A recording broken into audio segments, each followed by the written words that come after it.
Hello to all viewers. Hello to everyone. I am Shiloh, the last scribe for the house of Jacob. I am a messenger and a true servant of the Almighty. On November 29th, 2019, the Almighty will visit the earth to judge every living thing. On that day, every living thing will be given life or death. This video is part 22 of a series of videos titled The Book of Genesis, Unsealed and Untold. These series of videos cover everything in the book of Genesis, from chapter 1 to chapter 50. With all the confusion removed, with all the allegories removed, in these series of videos you will hear the truth according to the Almighty, according to what the Almighty commanded the house of Jacob to keep recorded. So, I will start where I last left off. Let's begin video number 22. Simeon and Levi are brothers that have dubious morals that cannot be relied on. In their habitations, there is equipment for hunting and war. In their habitations, there are utensils, tools, music, and objects for hunting and war. In their habitations, there are stabbing swords and stabbing devices. They have instruments of the oppressor, instruments of cruelty and violence in their habitations. They have equipment and instruments for doing wrong and dealing violently. They murdered a great man of high degree who was a servant of mankind. They attacked him with deadly intent, and with their hands they killed him, then made a slaughter of his people. For their own pleasure and delight, for their own desire and goodwill, they voluntarily traveled about the city's walls, exterminating the people and cattle. They showed great stubbornness. Their anger was outpouring with passion and outpouring with arrogance, with fierceness and with greediness. Their anger was overflowing with rage and fury. Their anger was cruel and severe. It caused severe grief. It caused severe burden. The Almighty loathed their passion for anger. Therefore, the Almighty has put a bitter curse on their passion for anger, and He has laid a bitter curse on the person that is passionate for anger. Therefore, the person that is passionate for anger will be made to be a bitter curse that is loathing. My soul is the living being within the blood of my body. Within the blood of my body, my soul is a ghost with an activity of mind and activity of will. My soul is a living being within the blood of my body and is with emotions, appetites, passions, and characteristics, just like the beast, the animal, or the creature. But my soul has not desired to be brought into their secret council, nor their intimate sessions with the Elohim. Therefore, my heart does not desire to go into their secret circle of friends. My mind does not desire to be brought into their assemblies for evil counsel that are of war, invasion, and their religion of returning exiles. My tablets of inscription is not the same as theirs. The weight of my honor, my dignity, my glory, my reputation, my reverence, and my abundance is not the same as theirs, and is not united with theirs. My tablets of inscription is not joined to theirs. They will cast themselves abroad and scatter themselves according to the household of Israel. The household of Israel goes according to the angel of the Elohim at Penuel, but they are only a copy for the house of Jacob. Therefore, the Almighty will break them to pieces. The Almighty will plunder them and will take away their portion of inheritance. He will assign and distribute their portion among the household of Jacob. Judah, you are him whom your brothers, your relatives, and those like your brothers will honor and give thanks for. You are him whom they will confess their sin to, and you are him whom they will confess the honor, the reputation, the character, the glory, and the authority of the Almighty to. You are him whom your brethren and those like your brethren will revere. Your strength, your power, and your hands will be joined to the neck of those of apostasy, who have turned their back against the Almighty. Your hands will be joined to the neck of those that are stubborn against the Almighty. Your hands will be joined to the neck of those that are your adversaries. Your power and strength will be against those that are your personal enemies, against those that are your nation's enemies, and against those that hate you. Your father's children's descendants will pay homage to you, because you are him whom the royalty of the Almighty belongs to. Your father's children's descendants will humbly bow down before you. My son Judah's people are sent unto the stranger to be afflicted. And there is a certain descendant of Judah, one born in servitude of the stranger. My son Judah's descendant is an anointed child that will come up among the common rebels and robbers. The adversary, Baal, lord of dreams, his king, his lords, his men with vision, and his archers grieve him greatly. They shoot arrows at him, and they hate him. The citizens that are confederate, and the persons that have sworn themselves to Baal and his king have grieved him greatly. The babbling bird has annoyed him, frustrated him, and worried him with things that are of no value. Altogether they have dealt with him bitterly. They have frustrated him, annoyed him, and worried him with things that are not important. They have used their strength to provoke him to be angry. Altogether, they bear a grudge against him. Altogether, they retain animosity against him, and cherish their animosity against him. In their hate, they lurked, laid snares, and followed him closely to persecute him, provoke him, and cause him to be enraged in his own bitterness. He was feeble, and in his weakness he was struck until he was cast down and subdued. He was brought very low, and in reverence he kneeled down and bowed himself over to be in the rest of animals. But his might is of the covenant of the rainbow. His might has been set to endure, and will be caused to be permanent by the ever-flowing strength, by the ever-flowing power of the Almighty, the all-supreme being, the King of kings, the Creator of all things. The Almighty, the all-supreme ruler of your chief ancestor and your forefathers will help him. The Almighty will support him, give him aid, and surround him with his defense. The blessing that is on the head of Joseph, who began as an untrimmed vine, who was separated from his brothers by a band of men, and was poor among every man, then by the highest ruler, whose height is of the stars. Joseph was declared to be a sacred ruler of all the people and places of his time. Joseph was declared into the highest part of rulership. These blessings of Joseph is on the crown of the head of him, the Almighty's devoted one, who is as an untrimmed vine, who has been separated from his brethren, and he is poor among every man. He is to be declared the Holy Prince.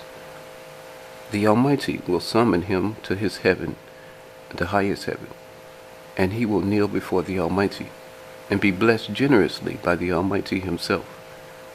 The Almighty will bless him abundantly, to be greatly congratulated, to be greatly praised, and to be greatly adored. At the end of the ceremony, he will be presented with a gift, and his blessings will be bestowed upon him. By the blessing of the Almighty, he will be blessed with the treaty of peace. He will become a source of blessings and a source of prosperity.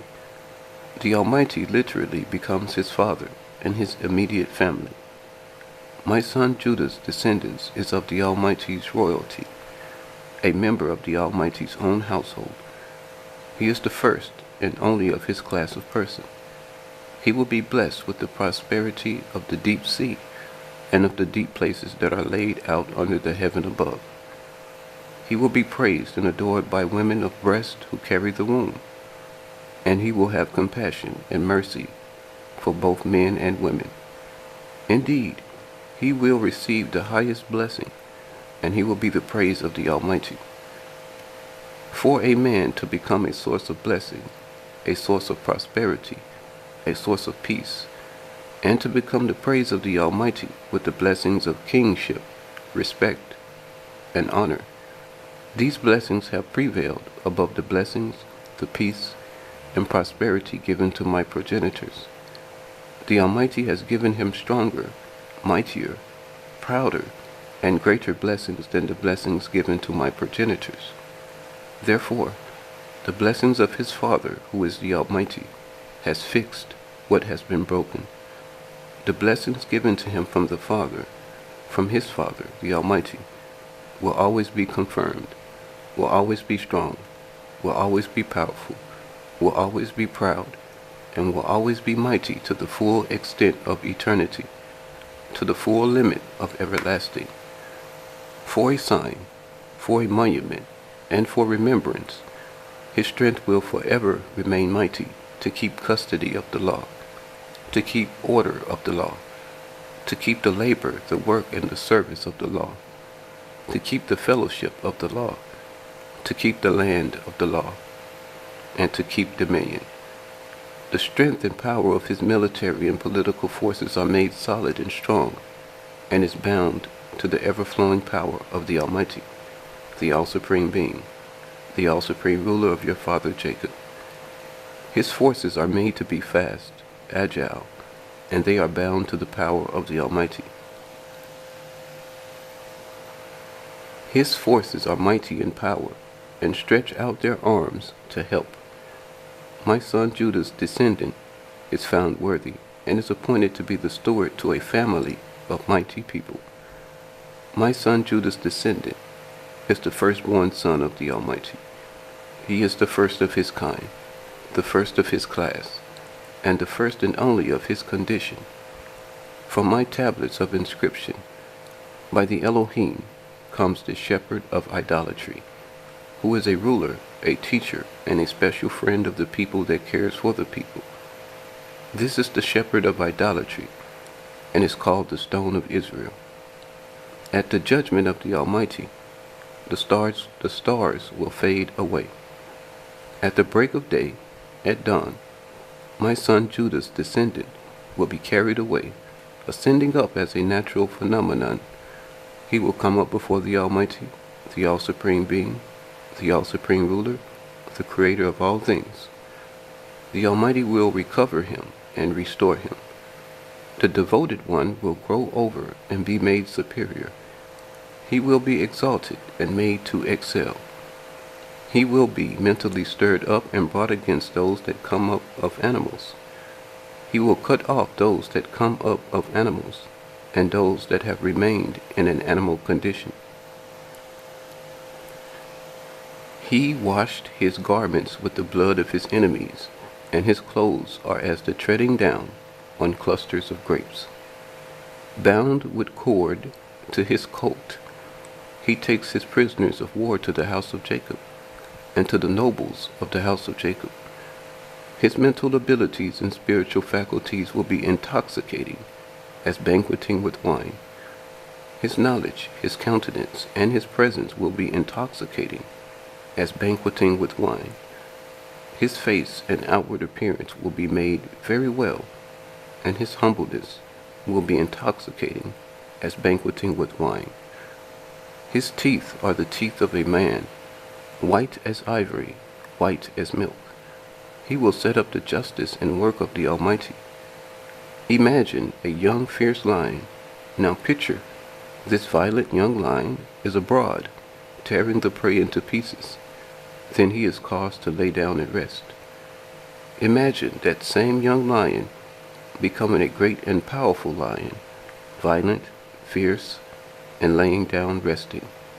What enemy will come on the scene to establish themselves? What enemy will arise to attack and succeed? What enemy could endure? Now, my son Judah's descendants will be carried away, ascending up as a natural phenomenon. They will come up before the Almighty, the All-Supreme Being, the All-Supreme Ruler, the Creator of all things. The Almighty will recover them and restore them. They will grow over and be made superior. They will be exalted and made to excel. They will be mentally stirred up and brought against those that come up of animals. They will cut off those that come up of animals, and those that remain in an animal condition. They will set up and establish the justice of the Almighty. They will set up and establish the work of the Almighty. Imagine young, mighty, and fierce lions. Now picture these young, violent lions are abroad, tearing the prey into pieces. Then they are caused to lay down and rest. What enemy will come on the scene to establish themselves? What enemy will arise to attack and succeed? What enemy could not be What enemy could endure? Therefore, Judah is the family of the scepter with the mark of authority, and the scepter will not be removed to and from Judah. The scepter with the mark of authority will not be taken away from Judah by rebels. The scepter with the mark of authority would not be caused to reject Judah, nor turn aside from Judah. According to the time of the journey and its pace on broken feet, according to the possessions of the journey, according to the hunting of the journey, no lawgiver or no scribe can endure, tracing and marking out ancient inscriptions of print that was appointed to the scribes and lawgivers until Shiloh is caused to come and be introduced. No lawgiver or scribe can endure tracing and marking out the traces of the appointed ancient law that was prescribed to scribes and lawgivers until Shiloh is caused to come and be introduced. According to the time of the journey and its pace on broken feet, according to the possessions of the journey, according to the hunting of the journey, no scribe can endure hacking ancient inscriptions of print, marking out the roles of animals, of angels, of cherubs, and the idols of the scribes and lawgivers. No lawgiver or scribe can endure the journey to portray the violent encounters of the lawgivers and scribes that have been cut in, cut on, and cut out until Shiloh comes. All these things is what belongs to him, or he whose it is. Peace and rest belongs to him. After Shiloh's coming, the people of the nations will be purged and cleansed. Then they will gather unto Shiloh and obey him. Now Zebulun will live in covered habitations by the seashore. He will be a sheltered habitation for seamen and ships of men on the coast of the sea. His border will be unto Sidon. Now between the fireplaces and heaps of ash, lurking and crouching down between two sheep foals, Issachar is a strong-boned body sitting between two burdens. He was caused to see the resting place. When the resting place appeared, he looked at the condition of the resting place and considered. He observed the quietness, the peacefulness, and the comfortableness of that resting place. Then he saw it become better. He observed the ground, the inhabitants, and the cities of the resting place.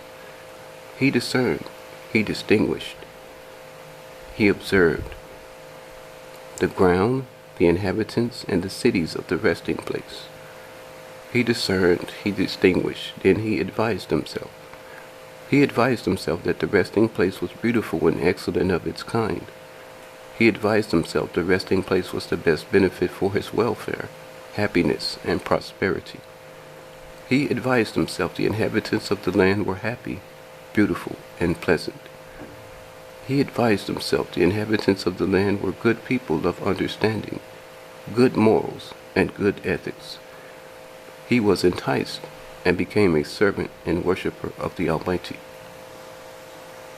He offered his strength and his back to help carry the burden. He is caused to be a taskmaster over the labor for the slaves. He oversaw the task workers that forced slaves to tribute by doing labor. He enlisted task workers to force slaves to tribute by doing labor, and he oversaw the liberation of slaves forced to tribute by doing labor. Now Dan will make great efforts of quarrel with his people. He will judge his people and kinsmen. He will contend with his people and kindred. He will be at strife with his people and kinsmen. He will become a tribe of Israel, the name given to your father Jacob by an angel of the Elohim at Penuel. Imagine you are journeying on your way to collect an inheritance, and a serpent is thrown in the path near to where you are journeying. Now the serpent is lying in wait to attack. The serpent hisses at your footsteps, then bites your heels from behind. As a result, you fall a violent death, and you lose your inheritance. Now your inheritance will be divided by lot among your household. Now, picture an adder that is thrown in the road on the same path of a traveler moving on a swift horse. The rider is on his way to collect his inheritance. The adder is lying in wait to attack. At the horse's hoofs, that serpent hisses, then bites the horse's heels from behind, so that the rider who is mounted on the horse is caused to fall off. The rider is thrown down and falls a violent death. The rider will be stretched out dead. He will lose his inheritance, and it will be divided by lot among his household. So Dan will be an enchanter, practicing fortune-telling, observing signs, omens, and whispering spells. Divination will be the habits of his life and the course of his life. His custom of conversation will be about fortune-telling, omens, and divination. In the time to come, at the hinder part, Dan will be judged. He will be thrown down and fall a violent death. He will lose his inheritance, and it will be divided by lot. Now Gad, a troop of strangers will crowd upon you. Gad, a troop of robbers will attack and invade your habitation. Then they will overcome Gad, but at the last part, at the hinder part, Gad will crowd upon the enemy. He will attack and invade them. Indeed, Gad will overcome those that lie in wait. Now the food, the fruit, and the bread of Asher will be plentiful. His food will be healthy, rich in flavor, and rich in smell. He will be given wages to sell and exchange his delicacies. He will be considered and assigned to produce the concentrated food and delicacies for the royal king. Now, Naphtali is like a deer let go and pushed away to be set free. He is ordained to publish beautiful and elegant words that are of the promise and commandment of the Almighty. It is appointed to him to speak goodness and goodliness. He will be entrusted to deliver good words and beautiful words. His elegant sayings and elegant words will be published, and he will be paid wages to speak, and he will be permitted to sell and exchange his publication for wages. Now Joseph is a fruitful son that has shown mental qualities and spiritual faculties. Joseph looks good in the face and well in his outward appearance. With a humble presence, Joseph is a fruitful son, and he is caused to bring forth daughters, who will be born of servitude under the hands of the stranger. They come up among the rebel and robber. Joseph's daughters, their female cousins, and all those girls that are related to them, will become the first of their kind. They are women of mental qualities and spiritual faculties. They look good in the face and well in their outward appearance. They are polite, considerate, humble, and very fruitful. They are a mighty company of women. They step and march and stride to the same pace. They will surround the walls that house the harlot, and they will push down the walls that house the harlot. They will surround the walls that house the harlot, and run through and over the walls that house the harlot. They are swift. With strength they are able to spring and leap about. They will surround the walls that house the rich, and they will push down the walls that house the rich. They will surround the walls that house the rich, and they will run through and over the walls that house the rich. Like a frightening wolf tearing its prey into pieces and providing food from what has been torn in pieces, at the end of the night, at the break of day, at the coming of daylight, Benjamin will eat and devour plenty of the prey. His aim is to attack and destroy the prey. He will freely kill with the sword. With fire he will burn up the things that do not move. Then in the night he will assign and distribute the plunder of the war. He will receive his portion of the spoil and share the remaining portion of the spoil. These are all the sons of Jacob. This is what their father spoke to them about concerning the last days, the last of their descendants that will be in the judgment that comes from the Almighty. Then he blessed them to be congratulated, saluted, praised, and adored. Jacob blessed his sons, every one of them according to his blessing. Jacob charged his sons, and commanded them, saying, I am to be brought to the land of my fathers, and there my people will assemble and gather to me. Bury me in the land of Canaan, in the field of Machpelah.